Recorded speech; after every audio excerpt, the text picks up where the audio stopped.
Bonjour, je m'appelle Reine-Marie Bérard et je suis membre de 3e année dans la section Antiquité à l'École française de Rome.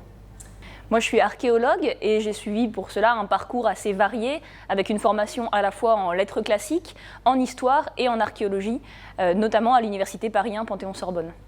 Ma thèse de doctorat, elle portait sur les nécropoles du site de Megara Iblaia en Sicile. C'est une colonie grecque qui a été fondée à la fin du 8e siècle avant Jésus-Christ et qui se maintient jusqu'au début du 5e siècle avant Jésus-Christ, et dont les nécropoles ont été particulièrement bien fouillées et conservées. La particularité de mon approche, c'est d'avoir pu croiser des données à la fois archéologiques sur le traitement des cadavres, sur le type de tombe, sur l'organisation des nécropoles, et des données anthropologiques, c'est-à-dire des données sur les os, sur le sexe des individus, sur l'âge à la mort, sur leur éventuel état de santé.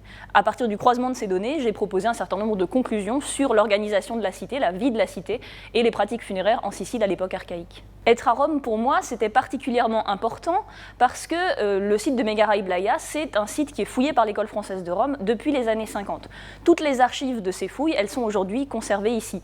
Et donc, pour moi, c'était une évidence d'être ici pour pouvoir travailler au jour le jour sur ces archives et en bibliothèque. Et puis, c'était une évidence aussi parce que ça me permet de me rapprocher du site en Sicile où je me rends pour des missions environ 1 à 2 fois par an.